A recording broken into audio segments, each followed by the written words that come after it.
So nice to speak to you all. और बहुत ही अच्छा लग रहा है आपसे बात कर कर। Myself and my wife is here. She's translating me, और मैं और मेरी पत्नी यहाँ पर है और वो मेरे लिए अनुवाद कर रही हैं and I'm so glad. और मैं बहुत खुश हूँ। I just want to share about the marriage supper of the Lamb, like the supper of the Lamb, the table that we're going to sit in the eternity with the Lamb. और ये इस तरह का ये एक मेज है जहाँ पर हम जिसे बोलते हैं marriage supper of the lamb, और वहाँ हम बैठने वाले हैं और जहाँ पर हम अपना भोजन करेंगे। So we'll just speak about the table basically. खास करके जो हमारा हिस्सा है वो है मेज के ऊपर। So before I start, I just want to start with a joke. और शुरू करूँ उससे पहले मैं एक चुटकुला सुनाना चाहता हूँ। That joke has nothing to do with the devotion part later, but just to please you all. ये चुटकुला कोई भी कहीं भी इस संदेश से जुड़ा हुआ नहीं है। Okay, now here's it. There was a preacher who said that to his congregation that I'm going to preach a message on next week on doctrine of lying. और एक प्रचारक थे, उन्होंने अपने लोगों से कहा कि मैं एक संदेश प्रचार करने वाला हूँ जो सिद्धांत है झूठ बोलने पर। So then he said, okay, you guys all read Mark 17 and come ready. Like we'll speak next week. और उन्होंने कहा कि आप मरकुस 17 पढ़कर आइए और तैयार होके आइए। So on next Sunday morning, he asked, they all gathered, and he asked, how many people read Mark 17? और अगले दिन जब भी समय आया तो उन्होंने पूछा कि कितने लोग हैं जो मरकुस 17 पढ़कर आए हैं। Everybody lifted their hands very fast. और सबने बहुत ही जल्दी से अपना हाथ उठा लिया। One guy lifted his both the hands. और एक पुरुष ने तो दोनों हाथ उठा लिए थे। They were excited. They were so happy to say that Pastor that we have read it. और वो बहुत ही प्रोत्साहित थे और बताने के लिए कि हम पढ़कर आए हैं pastor. Pastor was like looking at everybody and with a smile he said. और पास्टर सबको ध्यान से मुस्कुराते हुए देखते हुए कहने लगे, Book of Mark has only 16 chapters. मरकुस की किताब में सिर्फ 16 ही अध्याय हैं। I appreciate you all read chapter 17 also. और मैं खुश हूँ कि आप अध्याय 17 भी पढ़कर आए हैं। Now let's speak on lying. और बोला चलो अब हम झूठ पर प्रचार करेंगे। So that's a joke. ये चुटकुला था। Okay, so I just want to have few words on the table. और कुछ मेज पर जो शब्द है उसके बारे में कहूँगा। Very short thoughts. और बहुत ही छोटे से विचार हैं, थोड़े से हैं। You know, we are going to sit on the table in the end of like with the supper, like for the marriage supper with the lamb. ये ऐसा है कि जो मेमने का जो मेज है वो भोज का, उस पर हम बैठने वाले हैं एक दिन। Now there's a table in our life now where we can sit. लेकिन जीवन में एक मेज है जिसमें हम बैठते हैं। We have a table of king. हमारे पास एक राजा का मेज है। We have a table Lord master's table. और एक हमारे मालिक का या फिर प्रभु का मेज है कह सकते हैं। And we have a table of a father. बस पिता का मेज है। These are the tables are there in our life now where we can go and sit. और ये 3 मेज है जो हमारे जीवन में जिसके पास हम जाकर बैठते हैं। Like king's table, we saw like in David's life we have seen that Mephibosheth was called to the king's table. और हमने ये एक मेज देखा है जहाँ पर दाऊद था, जहाँ पर मफीबोशेत को बुलाया गया था बैठने के लिए। I just want to quick explain what I mean. What do I mean by the tables of king and master, Lord and father? बताना चाहूंगा कि ये मेज क्या है। मेज प्रभु मेज या फिर मालिक का मेज हो या फिर हमारे So in Christian life we have certain aspects that we go through. और कुछ मुद्दे होते हैं जो हमारे जीवन में आते हैं। We have a tables for each and every moment of life to sit and to take part in it. और हमारे जीवन में बहुत सारे जो मेज है, उस मेज में बहुत सारे हमारे जीवन में जब मुद्दे आते हैं, हम बैठने का हमें मौका मिलता है। Now let's see, the king's table is there to serve authority. और राजा का जो मेज है हमारे लिए रखा गया है ताकि वो हमारे जीवन में एक अधिकार लाए। Like table is for what? मेज किस लिए होता है? It's a place. It represents a place where we can eat. मेज एक ऐसा स्थान होता है जहाँ पर हम बैठ के खाते हैं। Where we can serve. जहाँ पर परोसा जाता है। And where we can rest. और जहाँ पर विश्राम किया जाता है। And where we can get comfort. और जहाँ पर हमें आराम मिलता है। It's a place of rest. और एक विश्राम का स्थान है। And to go further, in the king's table, we do see authority. और एक राजा का जो मेज होता है उस पर हमें अधिकार दिखता है। We see unjustness, like truthfulness, और just. जो राजा का टेबल होता है वहाँ पर सच्चाई होती है। It's a table of royalty. और एक राज्य मेज है। Also, it's a table of giving. और ये एक ऐसा मेज है जहाँ पे दिया जाता है। It's like I am like a generous heart of the king. We see there. वहाँ पर एक दयालु और दीन और देने वाले राजा का मन दिखाई देता है। And we see we have this kind of things to get feed on in that table. हमारे पास कुछ चीजें होती है उस मेज पर खाने के लिए। We have another table, that is a table of master's table, like we can also say the Lord's table, और एक मालिक का मेज है जिसे हम प्रभु का मेज भी कहते हैं। where we can it's a table of service, like it's like we can compare it to a priest table, like the priest offers in Old Testament. They were, just to explain, there are three parts we can speak on this. In Old Testament there were three offices: king, priest and prophet. और पुराने नियम में एक offices होते थे, राजा का, याजक का और एक नबी का। So basically in king there were separate offices together in a way. Let's say when king is present, there's also priest that is present and a prophet is present separately. बहुत बार ऐसा होता था कि एक बार में दो मेज होते थे, कभी राजा होता था तो फिर याजक भी होता था, या फिर याजक है तो फिर वो नबी भी होता था। But in New Testament, लेकिन नए नियम में it's all together. ये एक साथ है। Like Christ made it together. ये मसीह ने वो एक बना दिया इन सबको। King, priest, and he was a prophet.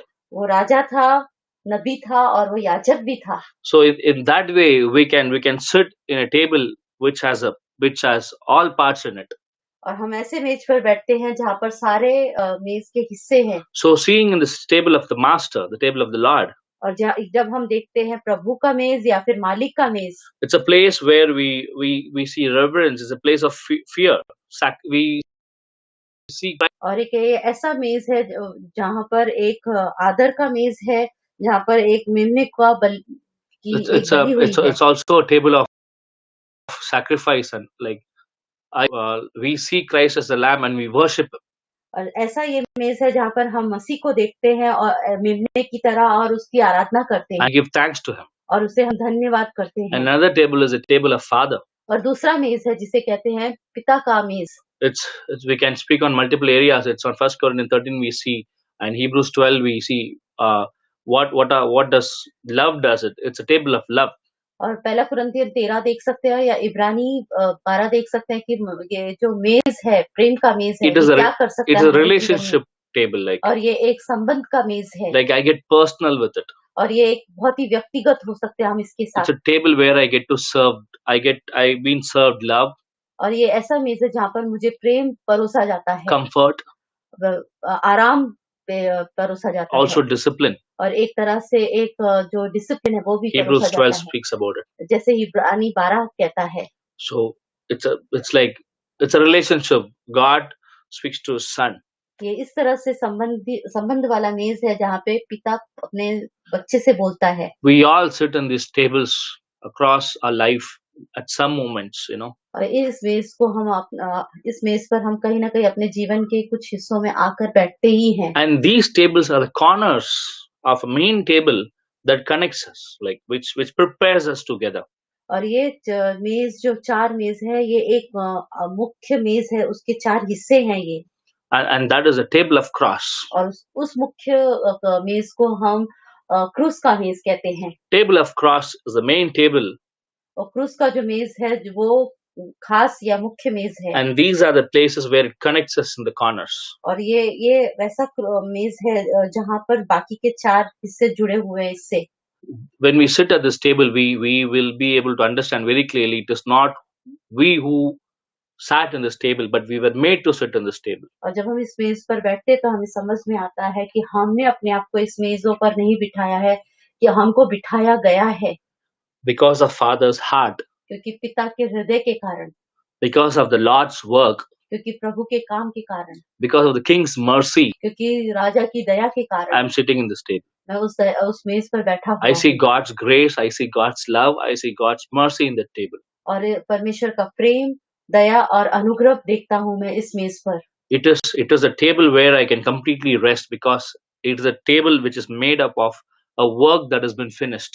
और मैं इस मेज पर बैठ पाता हूँ और देख पाता हूँ इस काम को जो संपूर्ण तरीके से हो चुका है। It is a table where I don't have to do something by striving. और ये ऐसा मेज है जहाँ पर मुझे कोशिश नहीं करनी है कुछ करने के लिए। Like it's like cross in a life has paved a way to be equal with him, और ये इस तरह से कि क्रूस पे जो दाम चुकाया गया है उसने उसके लिए मुमकिन कर दिया है। Not in a sense of like we are equal to Christ, as if like we cannot claim that way. You know what I'm saying. ये इस तरह से नहीं है कि हम कह सकते हैं कि हम मसीह के बराबर हो चुके। But yes, God sees we as his sons. लेकिन हाँ, पिता हमको देखता है पुत्र के बराबर। Like it shows that he wants us to have a relationship with us. और ये दिखाता है कि वो हमसे संबंध चाहता है। It's like a table where we can speak to God personally. और ये ऐसा मेज है जहाँ पर हम परमेश्वर के साथ व्यक्तिगत तौर पर बातचीत कर सकते हैं। And everybody has a table. और हर किसी के जीवन में मेज है। David had a table. Dawood के जीवन में मेज David था। had a table in the wilderness. Dawood के पास तो मेज था एक मरुस्थल में भी। God fed him there. और परमेश्वर ने उसे भी वहाँ पर खिलाया। He also had a table in his palace. और उसके घर में भी मेज था। It seems like a table in a prosperity and a table in a poverty. ये इस तरह का मेज है कि एक जब आप प्रगति पा लेते हो तभी भी आपके जीवन में मेज है, और जब आप गरीबी में होते तभी भी आप मेज को पाते हो। For Mephibosheth, there was a place in the king's table.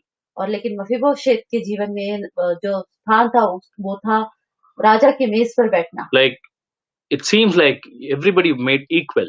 इस तरह से था जैसे सबको एक बराबर बना दिया गया है। And when we sit on the table, we completely understand it's not we who sat. It is by him who made us to sit. और जब हम उस मेज पर बैठते हैं तो हमको ये समझ में आता है कि ये मैंने कुछ किया नहीं, इसीलिए मैं मेज पर बैठा हुआ नहीं हूँ, मुझे बिठाया गया है, इसीलिए मैं इस मेज पर बैठा हुआ हूँ। It is like I don't have to strive to do something in my life which I want to do. और ऐसा है कि मैं जब कुछ करना चाहता हूँ तो मुझे बहुत कोशिश या परिश्रम नहीं करना है कुछ करने के लिए। Just to quickly connect with this thought, in Galatians 2:20 it says about Christ dying. I mean, it says about I died with Christ. Like it's not me who's living, it's Christ who lives in me. और जैसे ये एक वचन है जैसे कहता है कि मसीह मेरे क्रूसित किया गया था, मैं नहीं, और अब मैं जो जीता हूँ वो मैं नहीं जीता, मसीह है जो मुझ में जीता है। You know what? This was beautiful thought. We were speaking in a men's time like a couple of weeks before. The thought was like this. Philippians 2 says that Christ died on the cross. और एक वचन है जो कहता है कि मसीह क्रूस पर मारा गया। So he died on the cross. It seems like he had gone to death. It's not death what we face like. और ये इस तरह की मौत नहीं है जो हम जिस मौत से हम गुजरने वाले हैं। We normally don't want to die. हमारे जीवन में हम मरना नहीं चाहते। We hold from dying, like हम पकड़ रहे हैं अपनी मौत को, हम मरना नहीं चाहते, हम we don't want to give up. अपने आप को रोक रहे हैं। We don't want to give up. और हम छोड़ना नहीं चाहते। But Christ's death was very different. लेकिन मसीह की मौत जो थी वो बहुत अलग थी। He gave it up. उसने दे दी। Now that's a concept. When we live in Christ, जब हम मसीह में जीते हैं, we have a power to give it up. हमारे अंदर एक सामर्थ्य आता है कि हम भी अपनी मर्जी दे दें। And table of cross, when we go there, we have the power to give up things that we sometimes strive and we can't do it. और ऐसा है ये मसीह का जो क्रूस का जो मेज है वो ऐसा है कि जहाँ पर हम बहुत कोशिश करते हैं लेकिन दे पाते हैं। You know what? In the table of cross, you don't have to try to do something. It happens on its own. और मसीह का जो क्रूस का मेज है वो क्रूस का मेज जो है उस पे हमको कुछ कोशिश नहीं करनी पड़ती है, अपने आप चीजें होने लगती है। Because it is the table of God. It is God who does the work. वो मसीह परमेश्वर का टेबल है और वो टेबल ऐसा है जहाँ पर परमेश्वर करता है। I don't have any pride sitting there. और मुझे कोई घमंड नहीं होता उस मेज पर बैठने पर। Because it's a table of humility. I sit with humble heart. और वो ऐसा मेज है जो नम्रता का है और मैं उस मेज पर जब बैठता हूँ बहुत ही नम्रता से बैठता हूँ। Yesterday, Pastor Binu said a beautiful thought that even though I fall, devil don't owns me. और पास्टर बीनू ने कल बहुत ही अच्छा वाक्य कहा था कि जब मैं गिरता हूँ तब भी जो दुश्मन है वो मेरा मालिक नहीं होता है। You know why? Because God don't unowns me. क्योंकि कभी भी परमेश्वर मुझे छोड़ता नहीं है। That's beautiful thought. और ये बहुत ही खूबसूरत And it's powerful. वाक्य था It's और powerful. बहुत ही सामर्थी वाक्य It है। shows something that we like. It shows something that we have authority over something that we are subdued under now. ये इस तरह से बताता है कि एक अधिकार है जिसके हम अधीन हैं। We we need to know this. We can overcome something that we think that we can't.